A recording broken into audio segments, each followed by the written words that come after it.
This is the 17th season of Bass Talk Live with your hosts, Mark Jeffries and Matt Pangrac. BTL is brought to you by Lowrance, Bass Cat Boats, AFCO, Duck and Fishing, Strike King Lures, Sunline, Big Bite Baits, Spro, X-Zone Lures, Yamagatsu, The Bass Tank, and Denali Rods. BTL coming at you. It is the last BTL of March, Wednesday, March 31st. Matt Pangrac along with Brad Hallman, who is pitch hitting for a second week. I believe I said pitch hitting. I believe it's pinch hitting. Pinch hitting. Jeffries does that all the time. He'll say a saying that's just a little bit off. Yeah. And it kind of drives me nuts sometimes, so I had to make sure I corrected myself there. How are you doing on March 31st, Brad? I'm doing pretty good, pretty good. It's a little cooler outside this morning than what I'd expected when I got up. I'm wanting to go fishing because it is that time of year and it is killing me. Is BTL this morning keeping you from going fishing? Be honest. BTL the last couple of weeks has kind of kept a little bit of a rod out of my hand. Yes. You did get the crappie action in, though. I did. Yep. When was the last time you just went out and just went bass fishing, though? A couple weeks ago. I slipped over to Hefner. Dipped in a little bit. Hefner's always, man, I like Hefner. I've never been able to catch him over there. I've heard about 6 people who are like, dude, this is like every time I go there, I don't catch anything. Really? Yeah. Dude, and it looks really good. It is really good. Really? Yeah, I mean, I'm not saying it's a powerhouse or I'm anything. 0 for 6. Do you have those lakes that everyone else is like, oh, and then you go and you're like, I don't get it? Dude, what's great about Hefner is it's an Oklahoma City lake that we have that literally sits almost in downtown Oklahoma City. It's how big do you think it is? 3,000 acres, 2,000 acres? Let's Something split along the those difference lines. and say 2,500. So it's got smallmouth in it. It's basically surrounded by a bunch of riprap. It's got some willow trees and some bushes in it. The cool thing is that there's all these joggers and golfers around and cars and traffic and people riding bicycles. I mean, you are in the middle of the metro, and high rises in the background. That's kind of a cool atmosphere that's different for bass fishing. Heck yeah, we got a good show today. We have the latest Elite Series champion, Bill Lowen, who is experiencing what happens when there is not a tournament the next week following a win, and you get your first win.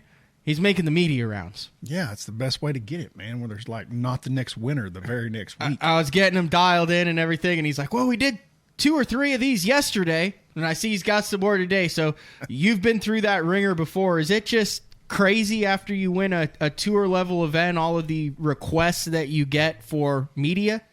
You know, I think it's different. It's just like you said, it depends on timing. I won Lanier, and the Bassmaster Classic was literally that following week. So, like, it was like, oh, here's your check. You got like a day. Yeah. A day of glory. You got a night. Well, what about Florida? Was there a back-to-back on that, or did you get a week to bask in the glory? Florida had a long time. Florida I did. It was the very first tournament of the year. Nobody else had started, and I got 3 or 4 weeks out of it. So, yeah. So, I mean, it's good. It's good for Lowen to get this. I mean, it's nice to be able to have a couple of weeks to where you're in the limelight. So we're going to have him on, talk about everything that has been going on. A couple really solid seasons. I think finished 40th in the Angler of the Year last year, but was in the top 20 in 2019. When this split kind of happened with MLF, I remember, there were a handful of what I would consider veterans who stayed on the Elite Series and a lot of newcomers in. And I think we all thought starting in that 2018 season that we're going to see Lowen a perennial top 5 in the Angler of the Year for the next couple of years. But I'd like to talk to him about his versatility, because he's one of those guys like Tommy Biffle that we had on yesterday, who I think we put in a box as far as what his skill set contains. I think that's an interesting question. I'd be interested to hear some of this myself. Because, I mean, I'm like you. Most times when I see him, he's on the bank. He's got a swim jig, spinnerbait, flip stick in his hand. He is a shallow water guru, and that's primarily the only place we see him. So are there other places that he spends his time? Can you remember a time when Bill Lowen was drop shotting? I'm sure some stuff up north, but not just right offhand. No, Can you remember a time Bill Owen was deep cranking? no, Can you remember a time Bill Owen was throwing a swim bait? no. See what I'm saying there? Yeah. So the questions are: what do you do in Kentucky Lake in June? What do you do on St. Clair? Those are the questions. So we'll ask him that. In other news, yesterday, I kind of closed the show with a segment there on the Auburn bass fishing team and their suspension through the year due to COVID violations. To make a long story short, they'll be fishing again, and I believe it is April 22nd. That was resolved rather quickly. I knew that they had meetings yesterday with the university regarding their suspension, and this thing hit local, regional, and national news. And in the article, it just says that they will return to competition on April 22nd, 2021, following a meeting with school administrators. And then this is what the school said. That was still kind of harsh in their statement, in my opinion. It said the club committed multiple violations of Auburn's travel policy and was subsequently suspended for knowingly and repeatedly violating travel regulations. These policies, which have applied to all Auburn club sports teams, were put in place to lessen the risk of harm and or injury to the students, the public, and Auburn.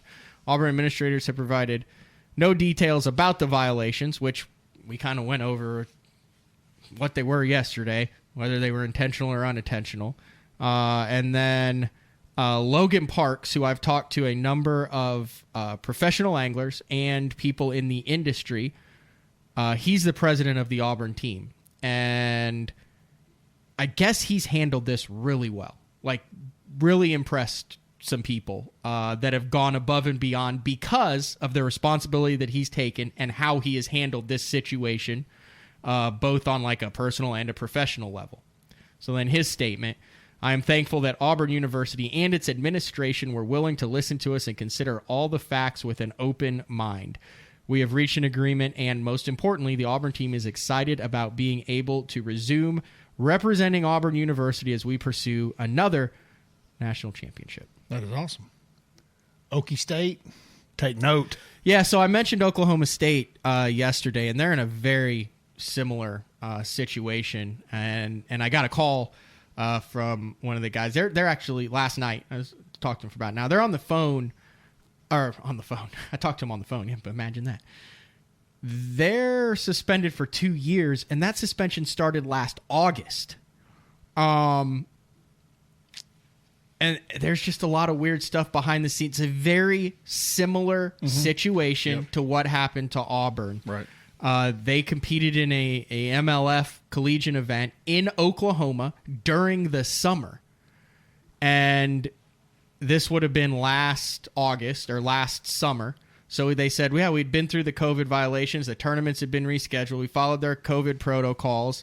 They admitted there was some paperwork that they hadn't filled out in the past, that the people had kind of been like, hey, I know it's fishing. It's a little different than just a standard form. You're good. But then they didn't fill out that paperwork. They fished. They ended up doing really well. And as a result, the money went back to their club. And then they were like, whoa, where'd this money come from? You aren't supposed to be fishing. And then, bam, arbitrary 2-year ban. It's harsh. But these kids like took responsibility for it and were like, yeah, we broke the rules, and I guess it's a 2-year ban, and haven't fought it.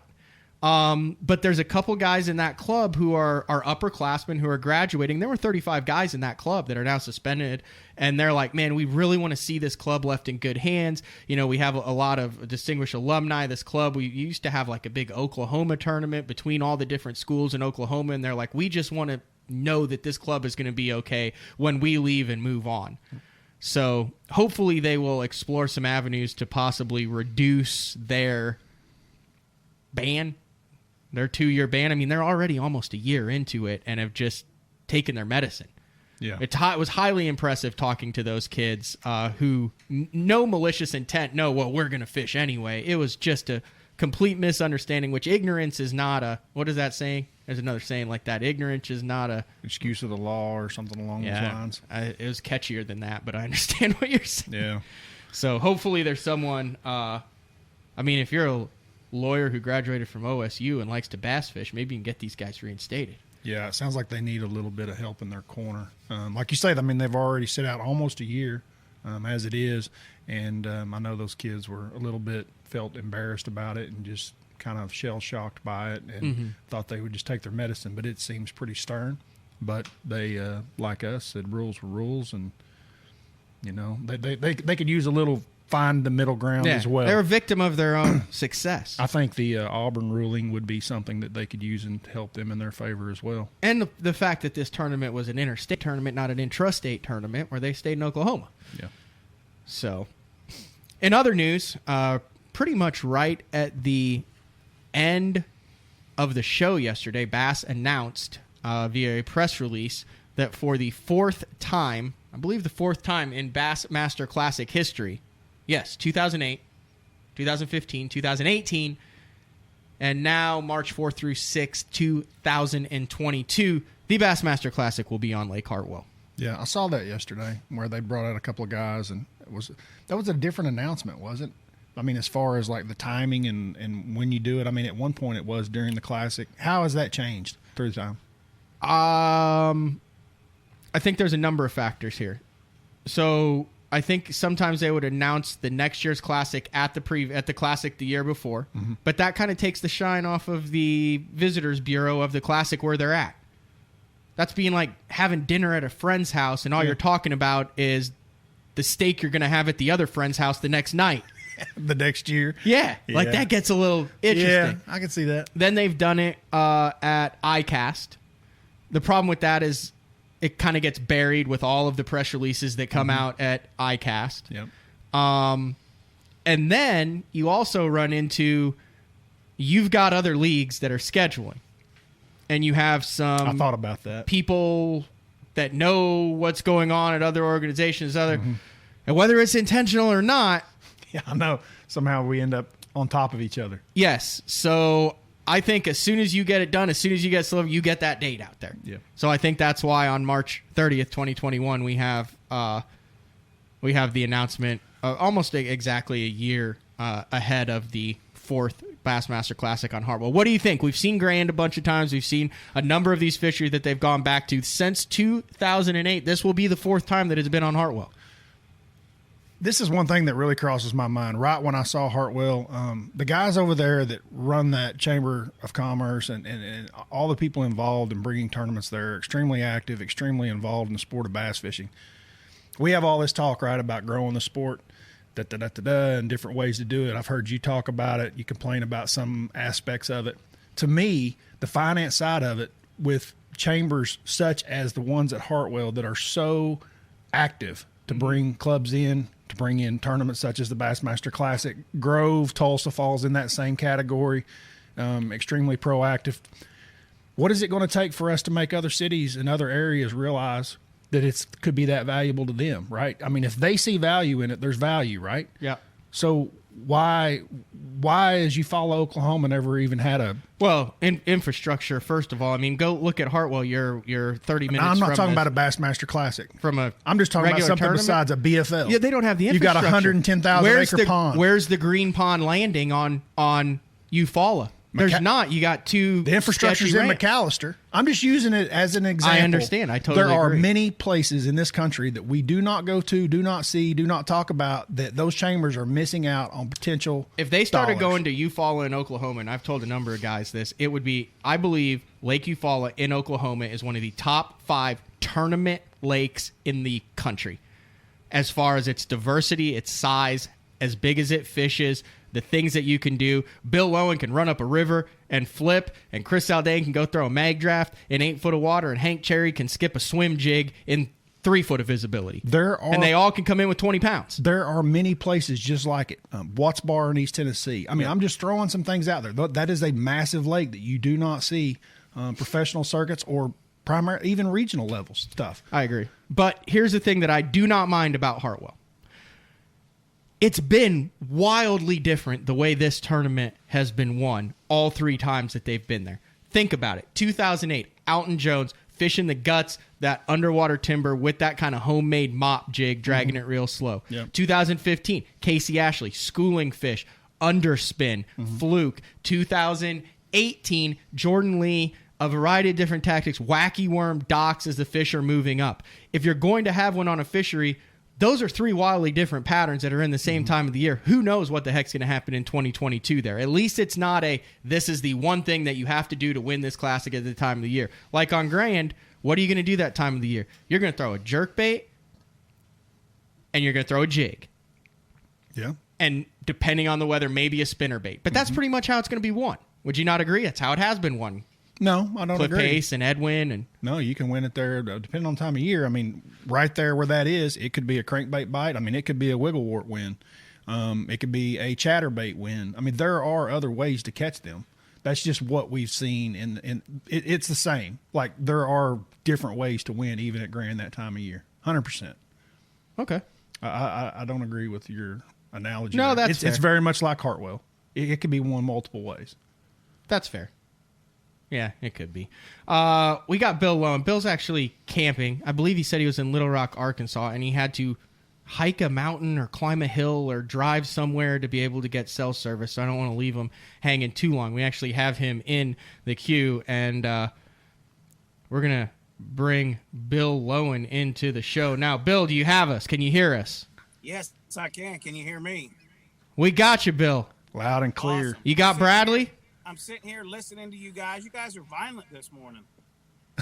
Well, I mean, just it's an educated discussion. I was wrong, though. Don't You can win know Grand that in a you number of can't different put- ways. You cannot put 2 fishermen in the same room and try to have an educated discussion because it never works out.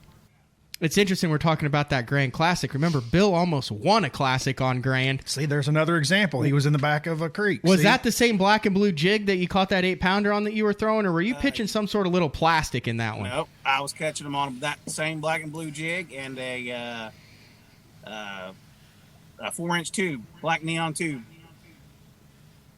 I remember that. I believe you finished 4th in that one, didn't you? Yep. Interesting.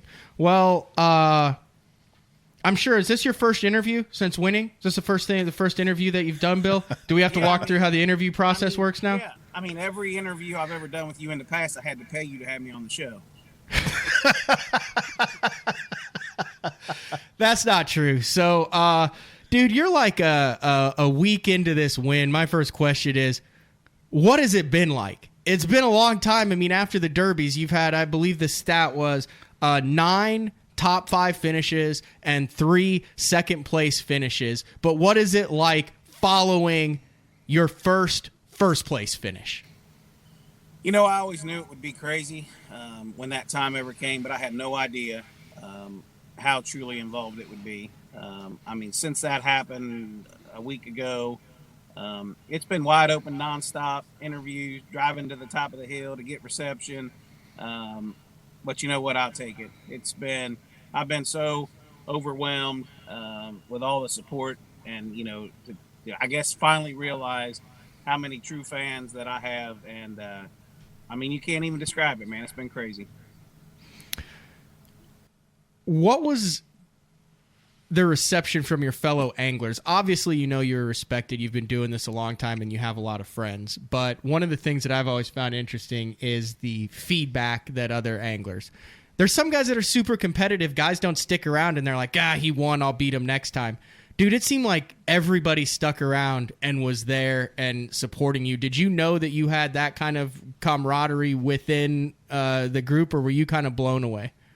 I truly believe that, and I don't want this to sound bad, that since the split happened, it's like a different world on our side. You know what I mean? It's a lot not tighter knit group. I mean, even with the wives, it's truly amazing. You know what I mean? And it was cool to look out there on the stage and or out there in the crowd and see Brandon Polnick out there and some of the other guys, and you saw Hank Cherry run out there on stage and give us a hug, and Matt Herron stayed there. He told me he was going to leave, and he told me if I had a chance to win, he'd come back. And sure enough, when I pulled into the dock, he's standing there. So I was like, I might have a chance. You know what I mean? But it was really cool to see the guys that stayed and the guys that sent me messages and things like that. But man, it's just, you know how bass fishing is, man. It's a really tight-knit group, and it's almost, I mean, it is. It's not almost. It is your second family when you're on the road.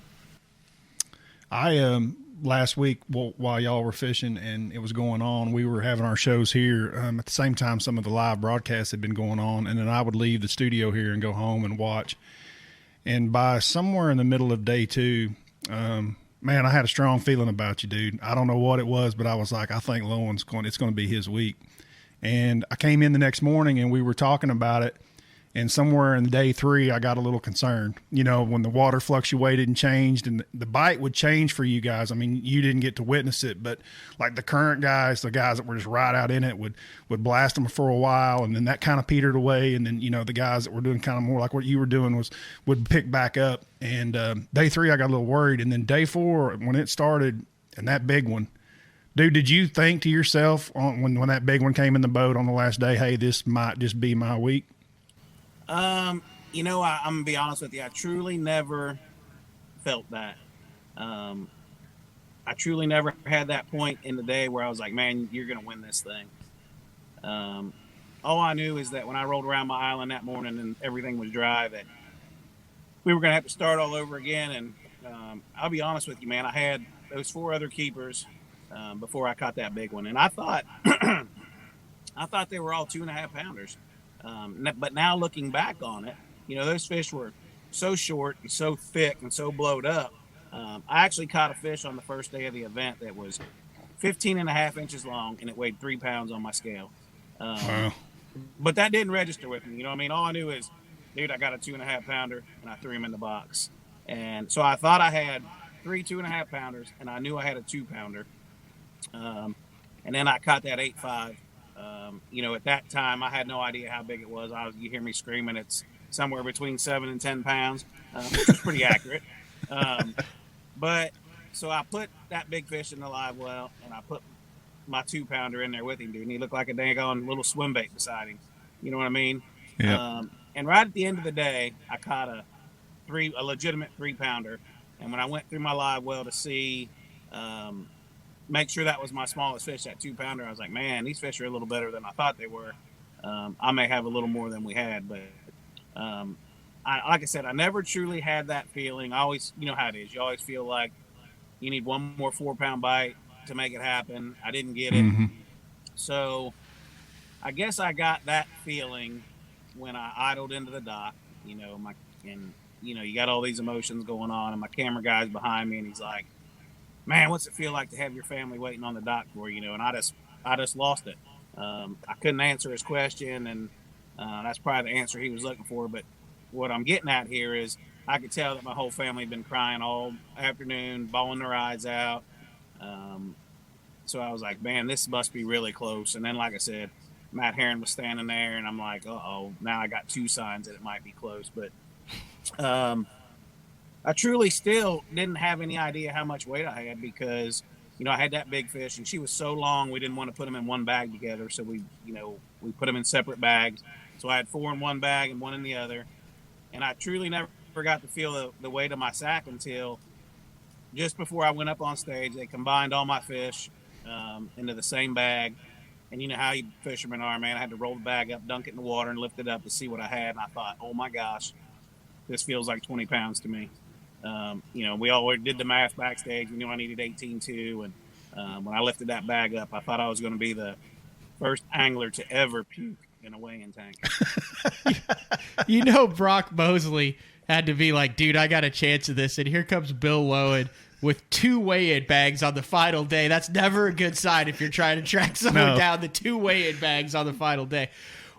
One of the things that I thought was interesting was watching on live was you went and you fished. It was kind of a know-nothing looking bank towards the last day of the tournament, and it had some reeds and cattails on it, but there was a cut lip on it. And you put the trolling motor down and you went, holy cow, look at this. And there was like an undercut bank edge. Now, I assume that during practice, that spot was bone dry, considering that it was 2.5 foot low. How did you find that during the tournament? And did you know there was an undercut bank there? Or was it one of those deals where you were just rolling down and got bit and weren't really sure why until the water went back down? Because, I would imagine it'd be hard to pre-practice in an area that's dry, knowing the lake's going to come up that high, and it's kind of a unique spot that you really can't see unless you're visually seeing it with your eyeballs. So 95% of the areas that I caught my fish in that week were completely dry in practice. You know, the lake was down a foot below winter pool, which I think that's about 7 foot low. So everything that I caught a fish on was pretty much dry during the event. Well, you know, like I said, I rolled around the backside of that island the first morning, and all those big laydown trees were there, and they were completely dry in practice. You know, and now they got 4 or 5 foot of water on them. So what keyed me in on the reed deal was on the backside of that island, there was one clump of reeds about as big as my boat. And it was only about a foot deep on them. So my first pitch to those reeds, I get a good keeper on and she comes off. My second pitch to those reeds, I catch a 5-pounder, put her in the box. My third pitch to them reeds, I catch another really solid keeper. So I was like, man, these fish have already went up there into the reeds shallow.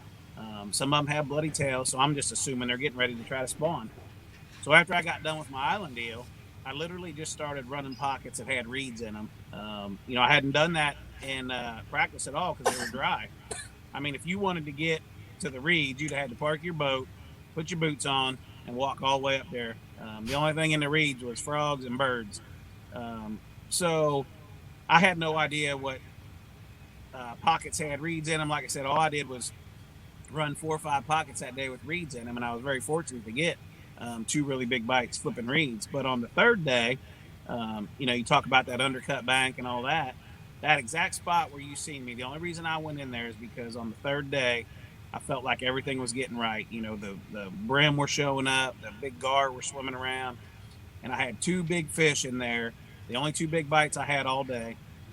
Come up and try to get a swim jig, and both of them missed it. So we were like days away from the swim jig bite blowing wide open. So on the 4th day, I went in there with intentions on maybe I can catch these 2 fish that I missed, and it was high and dry. I mean, you saw that undercut, and I just knew that, man, you're just wasting your time in here.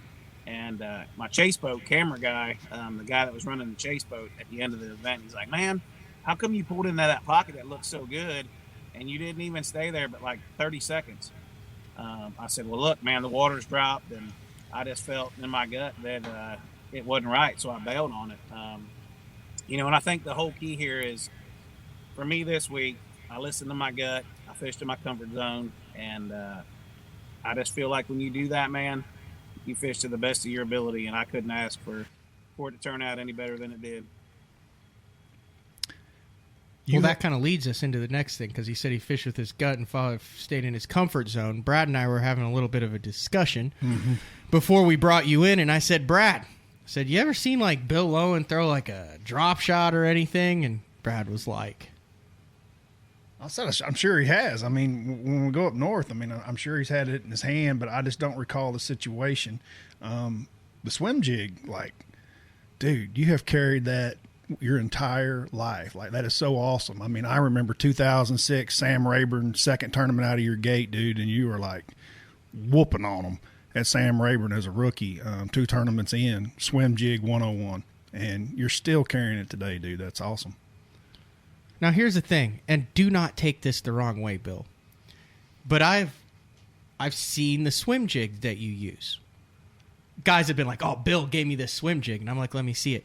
It's kind of small. It looks a little fluffy. It doesn't look like anything special about it. It looks like a dude who just like got some parts and was like, look, I made a jig. But the swim jig you use is like magical. And all the guys that you give it to and they use it, they're like, it's the Bill Lowen swim jig.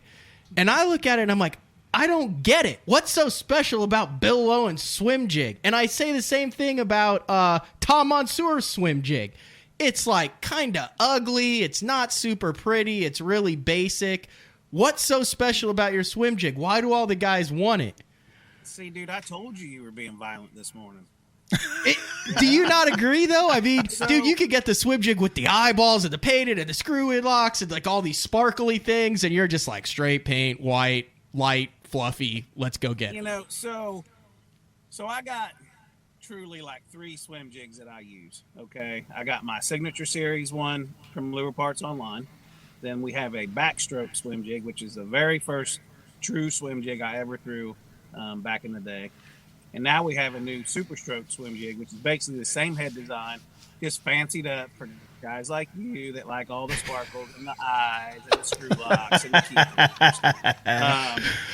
So the deal with my swim jig, since we're touching on it, is that we classify it as a quarter, but to me it's a light quarter, okay?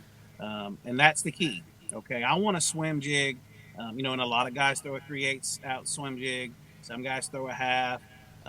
But you got to really scoot that swim jig along, okay?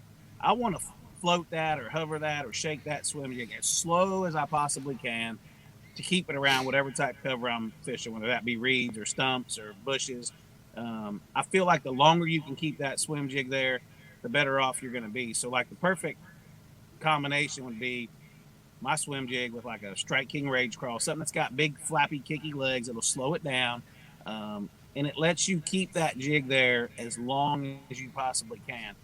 Whereas if you were using a heavier quarter or a 3/8 or a half, you got to really scoot it. And I just feel like you get a lot more bites the slower you can fish that bait and keep it in the strike zone. So yeah, that's why my swim jig's ugly and light and fluffy. So I mean, there's a reason for that. You know what I mean?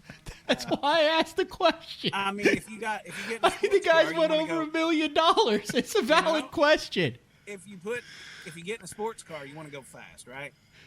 If you get an old fluffy beat up truck, you got to go slow. You pick it up, you're like, does this thing float? Is there foam in it? It's fluffy. But it is. But it's a thicker. It's you know what I'm talking about. Right. But there's a reason for it, and he just explained it. Yeah. And now I'm going to use a fluffy swim jig from now on because it stays. It stays in the strike zone longer, just like he said. I'm going to use a big kicker tail on it. Fancy football head jig and try to swim that around.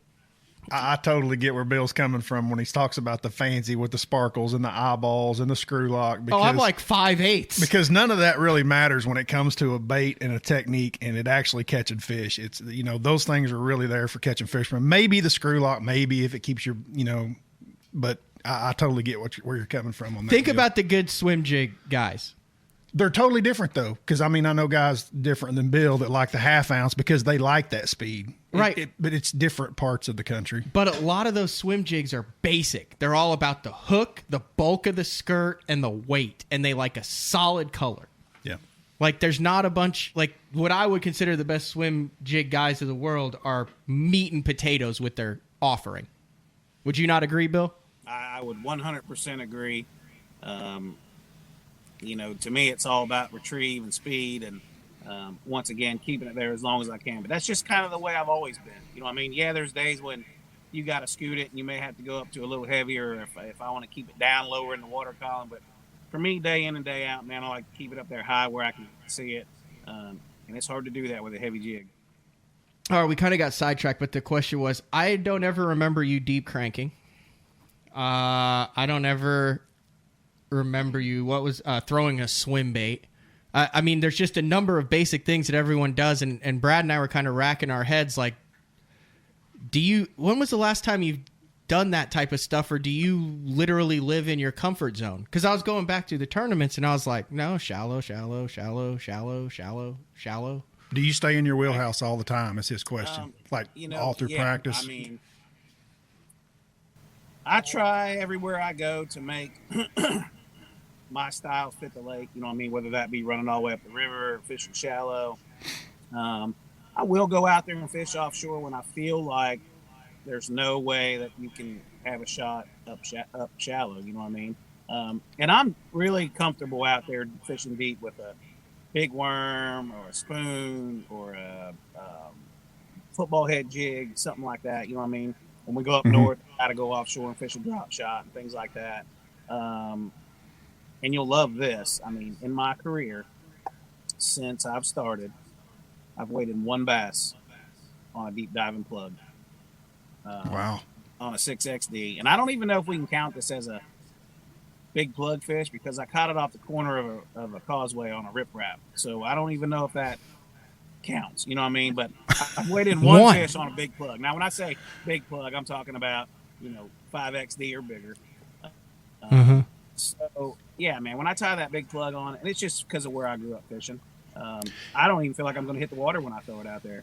But with that being said, man, I typically try to stay in my comfort zone. I mean, look at guys like Denny Brower and, some of your shallow water masters that's how they made their career. And I mean, now, in theory, that's how I've made my career. You know what I mean? Sticking to my guns. There's always going to be shallow fish. Are they going to be the fish to win? Maybe not. But chances are really good. There's always going to be shallow fish. You typically can get paid on them. And like I said before, man, I feel like when you're fishing in your comfort zone, you're going to fish to the best of your abilities. And when things go wrong, you've seen that situation so many times, you know how to get out of it. When I'm out there fishing deep and things are going wrong, man, dude, I don't have a clue how to get out of it. My way to get out of it is get my flipping rod out and run to the bank. So yeah, I mean, in my career, I've basically stuck to my guns, and it seems like it's working out all right. You know what I mean? So we're going to stick with our guns. Just okay. It's just okay. Just work it out my okay very there for you, first year Bill. on the tour, all my buddies back home said, dude, how are you going to go out there and fish on the tour? You've never been away from home. You've never been anywhere. And I said, look, I'm going to go fish my style. It's either going to work out or it ain't. If it don't work out, I don't need to be there. And I think my first year I finished 25th in the points, qualified for the Classic. Everything worked out. My second year on tour, I did not do that. I tried to fish deep and listen to the dock talk, and I believe that was my worst career finish ever. So I said since then, man, I'm going fishing the way I know how to fish, and we're either going to win or we're going to lose. Well, we've come dangerously close during this last little segment. I was going to see if we could get through an entire interview with Bill Lone without mentioning the Ohio River, and he alluded to it multiple times, but has not said it. So we'll move on from that, because I don't think you've ever had an interview where that has been a topic of discussion. Right. I mean, you've made that place famous. Yeah, that place is really, Oh, now we're going to talk about it. well, I have to, because I know quite a few anglers that come from there, and Bill comes from that same cloth. Those guys, that's not an easy place to get bit. And those guys know how to. I'm not talking about grind for four fish may win a tournament, not five. No, I fished it from Illinois. It is. We go down there and fish it. Terrible. Yeah. And Bill brought all that with him, how to get fish to bite in places that were not easy to get bites. And that was him from 2006 to now. Like, he hasn't changed, and I think that's really cool. We were talking last week, Bill. As soon as you won, you got to be up there for the Sabine River now. I mean, you've got a win under your belt. You've cracked that code. Does it feel different now going to another fishery where you're, instead of like, oh, I might have a chance to win this one, you're like, I've already won one? Like, do you feel like you learned anything from the win that now you can take into the rest of them and string a couple of these together? I think what I've learned from the win for sure is, and I've always been one of those guys that listen to my gut feeling and, hey, maybe you should go over there. But some things happened last week for me that, probably wouldn't have happened in the past. Like, when I come around the backside of that island and things were dry and I didn't stay there very long and I pulled the plug on my primary area, in the past, I would have probably stayed there and used some Ohio River mentality of, man, I can make these fish bite. But for whatever reason, man, I just had that feeling that it was toast and I needed to start over again. And I listened to that for once. And, dude, it worked out flawlessly. I mean, it was like one of those weeks where every decision you made, every turn you made, every flip you made was the right call. And that doesn't happen very often. And if I had not listened to my gut and, fished the way that I fish, we probably wouldn't be talking about this right now. But I listened to that. So if it's done anything for me, it's to trust in your instincts and trust what got you to where you're at. You hear them voices in your head all the time, and a lot of times I just block it out. Well, last week I didn't block it out and I ran with it, and here we are. You know what I mean? So if I can take anything from it, is trust in your instincts, man, and just and go for it. I truly thought from the outside looking in that event, when you did bail on your primary spot, and I know how hard that is for all anglers are like want to stay in their comfort zone there. They've had so many bites but when you bailed on that, dude, that was the decision that's the hardest decision to make. And then you got that recognition quick too from a couple of smaller fish. You know, you said 2.5 pounders, but you got a couple of bites when you pulled there and left. And that's really when I thought, man, this is going to be his derby. And then the big one followed, and I was like, good night. He's winning this thing. Well, yeah, dude, I was very fortunate that when I made that adjustment, I mean, when you make that adjustment, you need to get a bite quick, keep your head in the game. You know, I left from that area and ran to a set of dots that I got some bites on, and I immediately caught 2 shorts, and I think I caught a keeper. And then what's crazy is you see me run to some bluff swings, you know what I mean, and try to fish some deeper water. Dude, I'd fish those bluff swings 2 days prior, you know, I mean, during the event, and I never had a bite off of them. It was almost like I didn't get a bite because somebody was saving them for me, knowing that I didn't need them. That's awesome. So when I ran back to those areas on the 4th day and started going up through there, I was very fortunate to get 2 bites really quick to like say, hey, dude, settle down. This is the deal. You just got to figure out, you know, where they're at and how to get them to bite. And, you know, caught another one off of a dot, which gave me 4 2.5 pounders. And then I caught that giant off that dock. I mean, that's, you know, every time you look back at an event, it's typically that one big bite that does it for somebody. You know what I mean? And that's kind of what's happened to me in my career with my 2nd place finishes. Somebody always got that big giant bite. You know, Byron Velvet catches a 10-pounder at Clear Lake, and Aaron Martins catches almost an 8-pounder on the Chesapeake Bay. You know what I mean? And that's the bite that's always kind of eluded me. And this week I was blessed to get that big bite. And that's what did it. You know what I mean? Without that bite, it sure wouldn't have turned out the way it did. I just memory recall. That was my first full year covering. And on Clear Lake, I remember you were back in the mouth of a creek area with Guy Eaker. Yeah, weren't y'all like and sharing you guys spot? were just hammering fish. I think you were throwing a lipless crankbait. Now, Guy back in was there? throwing the lipless crankbait. I was catching him on chatterbait. Chatterbait, but it was, I mean, it was every cast for you guys. Like, it was some of the coolest footage ever. I mean, Guy sitting down. I remember this because Guy Eaker was sitting down throwing a rattle trap with 4-pounders jumping, and when he'd land them, he would just swivel his seat and swing them in. Yeah, you know, I remember that. That was such a fun event because you could catch like 20 pounds every morning in the first 30 minutes. You know what I mean? Then it'd take you the rest of the day to get up to that, I don't know, somewhere between 22 and 25 pounds. But you know what? That was another event for me where I didn't get a big bite. They were all just solid fish. And, you know, what's crazy about that event, you know, back then we had the rule of if the hook was fished out, the hook, if the fish was hooked outside the mouth, you had to let it go. Well, during that event, I had like 5 fish over 5 pounds that I had to let go. And 3 of them were on the last day on camera. You know what I mean? So that would have added like, I think we did the math, like 7 pounds to my overall weight, you know, and I think Byron beat me by 5 and he caught a 10-pounder.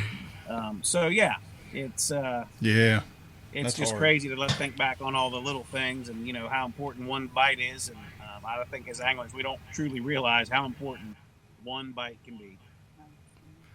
Well, you got that bite, Bill, and I'd like to thank you for joining us on BTL. Brad, you got anything else for Bill Lowen? Well, we got to clear one thing up before you leave. You're dollar Bill Lowen now, but they did call you the turtle because you stuck your neck out for people, right? That was where that came from, because you're always willing to help people? That's what my wife says, yeah. Okay, so that was right. I said that on the show, but then I was like, I don't know how I know that, but I'm not sure if it's true, so we just went... You're a stalker, man. It's my job, Bill. It's my job. Yeah, I know, and you're pretty good at it. Thank you. And you're pretty good at your job, too. You got anything else, Brad? I do not. Wonderful to talk to you. Congratulations. Happy for you and your family. Dude, that was the other thing that hit me when I watched that. Your family has been there from the beginning, yelling and screaming for you, dude. It's awesome to see that still. That is great. It truly was. You know, I'm truly blessed that they get to travel the country with me. You know, we camp in the RV, and Jennifer homeschools the kids, and we travel all over the world together. That's all they've ever known since they were born. And, you know, yeah, it was an awesome win for me, but for them, it means just as much to them as it did for me. And I'll be honest with you, I believe I wanted it more for them than I did for myself, because, man, they've been there through the struggles and the long nights and the tears and the joys. And it was just a big win for everybody involved. Well, congratulations to all of y'all. Thank you for coming on with us, too. Well, I appreciate Thank you, Bill. it as always, and thanks for having me. Take care, man. That was the latest Elite Series champion, Bill Lowen. We kind of gave him a little bit of time to digest that. It's kind of hard to get some of the, we were supposed to have the post-game show, and obviously with Jeffrey's accident. Hopefully he's still going to return tomorrow. We're waiting. He's got a doctor's appointment today. But it's always nice to get the guy on to talk about the W. That's an incredible win, too. I mean, to scrap everything that you've been catching them on for 3 days and to pull the plug and fire up the motor and go somewhere else. It doesn't always work out. It's a risky move, but awesome for him, and congratulations. I was trying to think, that first win, do you feel like the majority of guys get their first win doing something that's in their wheelhouse?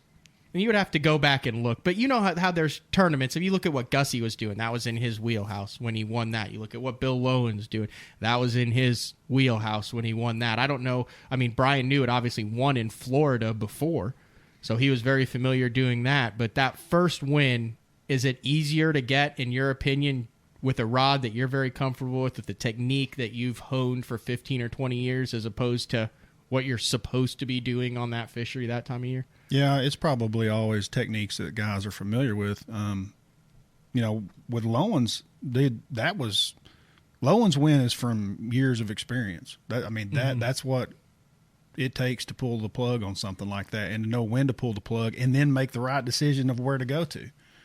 And he's absolutely right. He got a couple of bites quick when he made that move, and I'm sure that helped him mentally. But dude, it was a fine fish tournament. I mean, as good as it gets.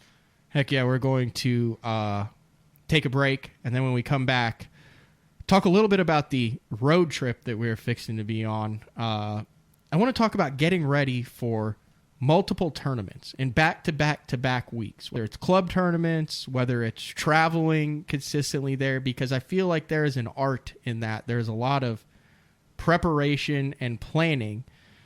Because as you're going up, you're like, oh, I got a big tournament coming up, and you spend all your time prepping for it. Well, when you have big tournaments back to back to back, it changes. How do you not neglect one? Because I feel like the one coming up, the next Open, I've kind of neglected. I'm kind of like, oh, crap, I forgot about Douglas. And now it's coming up in a week and a half, because I put a lot into Smith. I put a lot into Pickwick. I put a lot into the James River. But Douglas just kind of snuck up on me. You know what I mean? Yeah. So I want to talk with you about that, whether it's a guy at a club tournament level, or who's just fishing every week and working during the week, or at the Toyota or Open levels, how you plan it out for back-to-back-to-backs. Okay. We'll be right back. Good. The ultimate fishing system starts with Lowrance HDS Live. The best fish finding tools, from Chirp Sonar and Fish Reveal to active imaging and new Active Target Live Sonar, and complete touchscreen control from your trolling motor to your big motor. For a limited time, building the ultimate fishing system will be easier on your wallet. Upgrade to HDS Live with a Ghost trolling motor, Active Target Sonar, or Live Sight Sonar, and save up to $800. Basscat's legendary 20-foot platform has been paired with angler-approved accessories for 2021. Puma FTD features the proven hull used by many of the top names in bass fishing today, backed by a transferable lifetime warranty. The Puma FTD boasts a full team deck concept which enhances efficiency for you and your tournament partners. Turnkey tournament-winning performance. The Puma FTD SP from Basscat.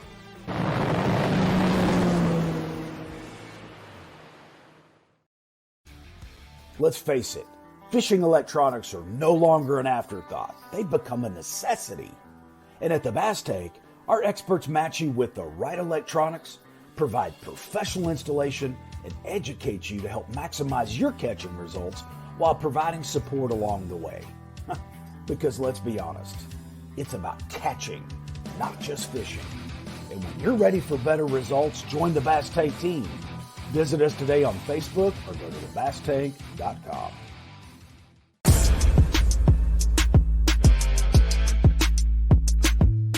been waiting all week for this.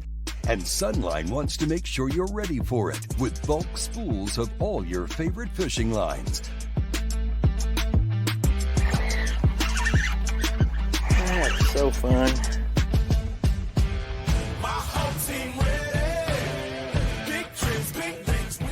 Bulk up with Sunline. Guys, what makes our Spro lures beat the competition? I mean, you have to admit, we nailed it with my McSticks and rock crawlers. Man, we've all won money on my plugs. My Wymex shop put fish in my boat. One thing's for sure, we all count on our Spro lures to beat the competition. Designing cutting-edge baits with some of America's top anglers. Spro lures beat the competition. To see the entire lineup, visit a retailer near you or spro.com.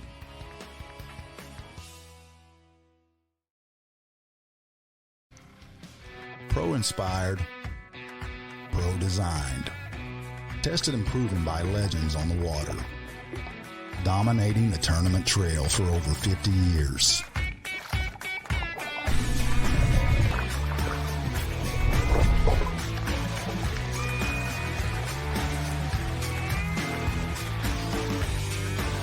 Everything you need, one legendary brand. Strike King. Hey guys, Major League Fishing Pro Jacob Wheeler here with my new Signature Series line of rods with Duck It Fishing. We have my 7.2 cranking rod right here.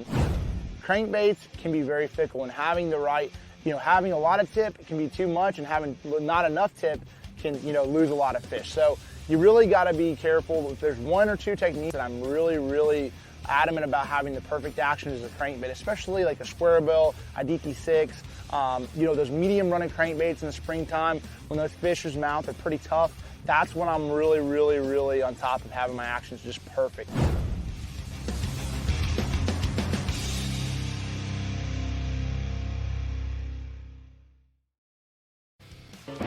Utilizing my experience, utilizing my time on the water, evolving as an angler, and that evolution should never stop.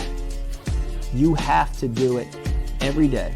From when you wake up in the morning, you got to be thinking about changing, continually changing every minute, every cast. That's really the premise of fishing the moment. Hey everyone, Brandon Polnick here. People always be asking me what I got tied on. And I'm like, X-Zone Lures. And they're like, Brandon, why you got X-Zone Lures tied on? And I'm like, let me show you why. The bite. Get out of there. Get out of there. Oh, yeah. Oh, it's freaking big. Get in here. Oh, God. Giant. Oh, my gosh. Oh, my gosh. I think you get the point. Big companies get bigger and bigger and talk about their fancy labs where they study fish behavior. But then they all go golfing on the weekend. We don't have a large laboratory to test baits. Why, you ask? We don't need a big laboratory because our pros fish, our employees fish, our salespeople fish, our suppliers fish, our mold builders fish, our owners fish, and our kids fish. This is our laboratory. Our R&D comes from time on the water, learning how to make fish bite. All that time on the water brings us thousands of hours of testing new products and improving current ones for all species. All of us on the Pro Tournament Trail use Gamakatsu hooks. Why? Because they are absolutely the best. It's not about how many bites you get. It's how many you put in the boat. Gamakatsu makes hooks for every fishing style. We didn't come this far to lose fish. Did you? For more information, visit gamakatsu.com.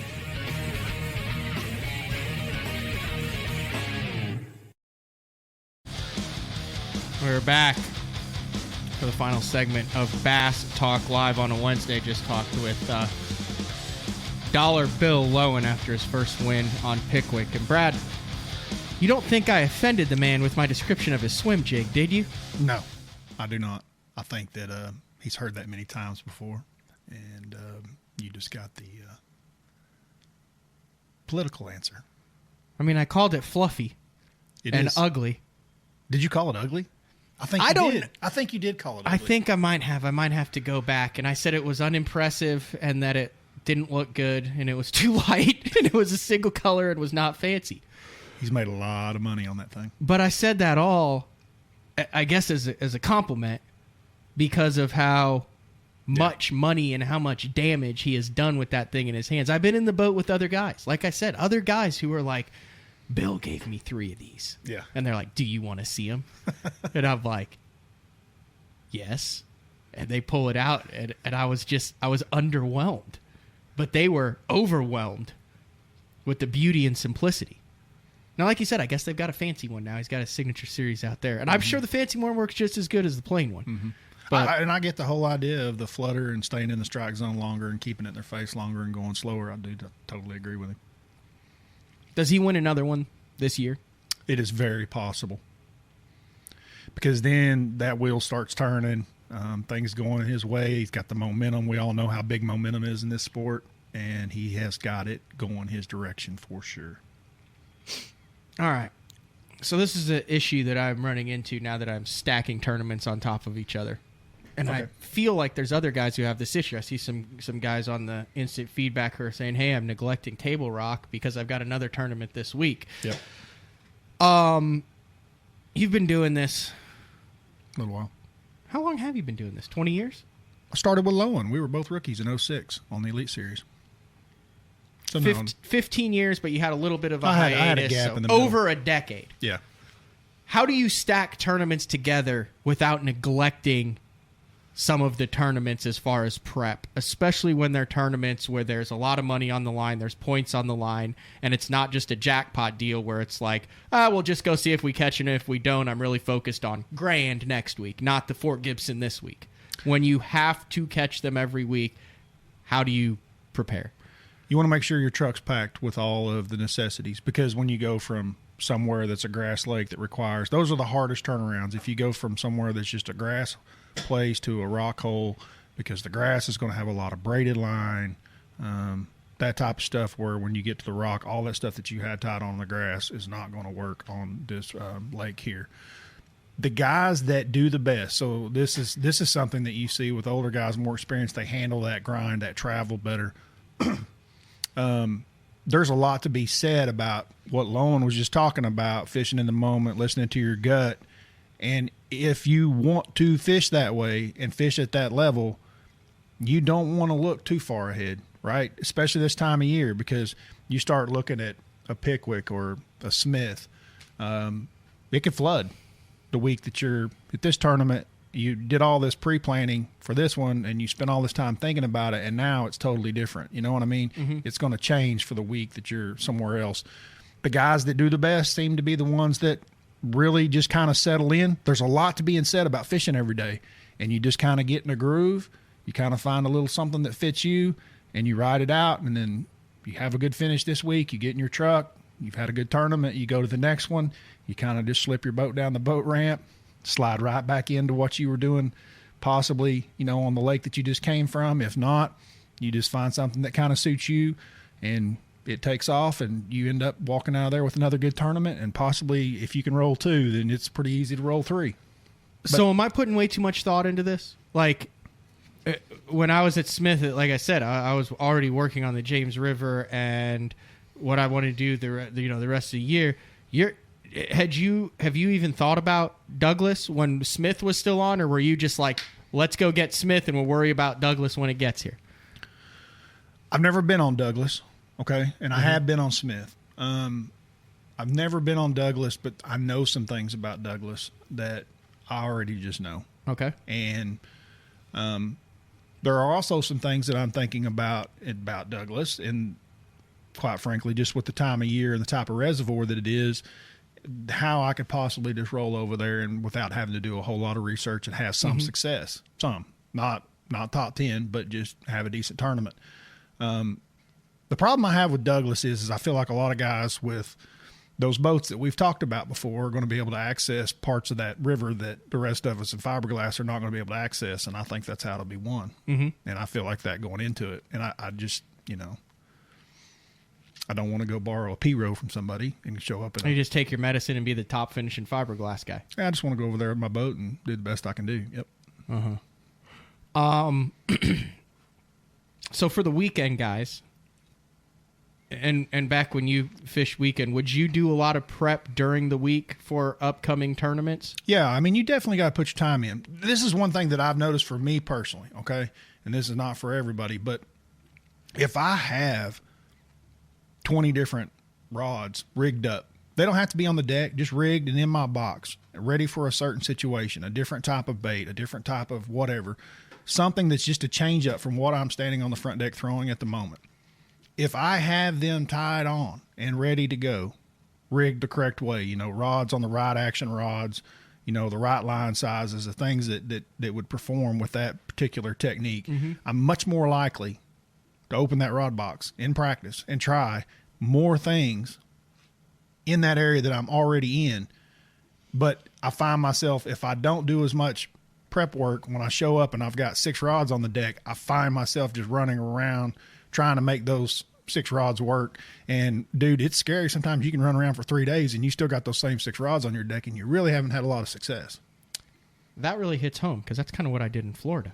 Remember that? I had like 4 or 5 things, and then I had that big pile of rods and I put it in the boat, and because I'd done a lot of prep work, but I hadn't rigged. Yeah. I didn't have them all in there to where when I wanted to pull it out, I said, I'll do that tonight. And then it goes. I'm going to run a theory. I'm going to run my theory past you. It's kind of one of my out there theories, but I want to see how valid you think it is. So getting ready for these tournaments, we'll just pick a Bassmaster Open. And I believe this is the way success works. Outliers. Like, you do average stuff, you're going to have average results in life and anything. Would you agree? Yeah. You're doing the same thing everyone else is doing. It's hard to separate yourself. So when it comes to pre-practice and or lack of practice or preparing for a tournament, I think there's a couple different ways to stand out. One is you either become completely and utterly obsessed with it to where you have every rock turned over, you do more research than everyone else, you have every other option, and that sets you apart because of how much homework you've done as far as Google Earth map study, talking to different guys if there's no off limits, bait, tackle preparation, off the wall patterns, history of tournaments. There's many guys on tour that are very successful that have that exact pattern. And taking it to the extreme to where you're spending 12 to 15 hours a day. Then the other one is, I don't want to know anything about the lake. I'm going to focus on getting in a groove fishing, and it doesn't matter what lake I'm on. A bass is a bass. I'll figure it out when I dump the boat in. I don't want any preconceived notions. And it's not that I'm lazy. It's that I want to look at it with a fresh set of eyes because everyone else goes there who's doing all this research expecting something. And it's easier to find something off the wall and a winning pattern if you go in expecting nothing and then fish what the lake gives you. Right. So that's the opposite. So you have the extreme prep and you have the no prep. Can I throw something in there on that no prep deal? That no prep guy can't be a guy that's going out there with 50 rods and trying 50 different things from one end of the lake to the other. That guy doesn't work. It has to be like the Bill Lowen type. That's that guy. Yep. Because he already knows what he does. He just needs to find the water that suits his style. And then that amount of water is going to be limited anyway on most reservoirs, right? Not every lake's just going to lay out where like everything on there is what. So that being said, it's got to be that kind of guy. It can't be the guy that does all the research and all the work. That's the guy that's got 50 rods rigged up and he's willing to fish from the dam to the top of the river. Okay. So you have those two. Those are in my opinion, the small percentage of guys who are most likely to win a tournament, do well in a tournament because they're setting themselves apart. Then you've got the 95% in the middle. Let's say there's 2.5% on one end, 2.5% on the other end. Then you've got the 95% of guys in the middle. Okay. They're the guys who have some outlying factors, jobs, stuff to take care of at home. They get it. They're doing a little bit of research. They know the general patterns. They're putting their time in. They're not totally and utterly obsessed with it to where it's running their lives, and they're not neglecting it and saying, this is what I'm going to do no matter what. I think it's really easy to fall into that 95% group of guys as far as, I'm kind of prepared, but I'll figure it, but I have preconceived notions. And then you end up with everyone else. And I think over the last couple of years of fishing the opens, I've seen that it's real easy to get into the herd mentality in the opens. And then yeah, you still have your decision making. I'm not saying you can't cash any checks doing that. You might have a top 10 and win a tournament. But as a whole, by preparing and feeling prepared, you're becoming everyone else. Mm-hmm. And everyone has the same group in the same baits with the same prep in the same areas. And now it's really hard to separate yourself. I would agree. I think it's interesting. And you watch the guys who win. It's the guys who, the same thing with the guys who win are either guys who understand everything that happens and the risk factors and are next level on it, or the guys who are like, screw it, I put my boat in and go. And they don't even, like, it doesn't bother them, the financial, the risk, any of that stuff. Those are the two extremes of guys who seem to do really well, and the rest get caught up in this washing machine in the middle of tug and pull. And is this a smart decision? Is it not? How much time do I do on this? Do I not? It's something that I've been torn for a long time. I mean, which one is the best avenue to go? Is it the total obsession where you spend all of your time doing nothing, just ridiculous amount of hours doing research and looking back? There's a lot of those guys. Like, it's more than 2%. With all that being said, they still have to find things that are in their wheelhouse to win tournaments. David wants to know, researching locations of lakes versus researching lures and patterns, which is more important? Lures, baits, or locations? This is what I would say, and I feel like I'm correct on this. You need to really do some self-searching, and you need to find out what your strengths and styles are, and then you research that lake to find that lake, what parts of that lake fit your styles and strengths. That's where most guys would have their most success. So if you're John Sukup, you're going to look for areas that you think you can live scope every day of practice and every day of the tournament. If you're John Cox, you're probably going to be in the back of a creek somewhere. If you're Kevin Van Dam, it's probably somewhere you can jerk and crank and wind and throw more casts than any human possible on the planet. So if you're a dock guy, you're going to, and it's not a dock lake, but there is one cove that has docks in it. Oh, that guy will find those docks. You're going to start on that, and it doesn't matter that it's only 5,000 acres out of the 100,000 acre lake. You're going to. So this is within reason. This is where I see guys make mistakes. A good friend of mine from down in Texas, the Rayburn area, he's a really good frog fisherman. We fished I don't even know what tournament it was. It was a championship of some kind, and we were on the Ohio River right below Kentucky Lake, and he spent a lot of time at practice with a frog in his hand in that current. It's a smallmouth generated below the dam, and he's like, dude, I caught a 5-pounder on a riprap on a frog. They'll eat it. I mean, you don't want to be that ridiculous, right? Yeah. But now, with that being said, there were places for him to go throw that frog. It just wasn't below the damn tailwater where he caught a 5-pounder, which is where the majority of the bigger fish live in that place and where that event was won, on an A-rig in the middle of the river. So, anyway, you get my point. Yeah. You don't want to take it so extreme that you're naive about it. You don't want to do things that you've got to know what you are looking for. You can't say, oh, well, this is my strength, but it's kind of, you don't totally understand that. I guess last thing I want to talk about, and then we'll wrap it up for a Wednesday, the last show of March, is safety-wise and running a lake-wise when you're going to a new one. If it's a sketchy fishery that you haven't been on before, do you spend an extra day? No. Running has always been my least. Dude, I have practiced on places many times, I can't even count, where I put in, I'm staying 25 miles away down lake from wherever that takeoff is.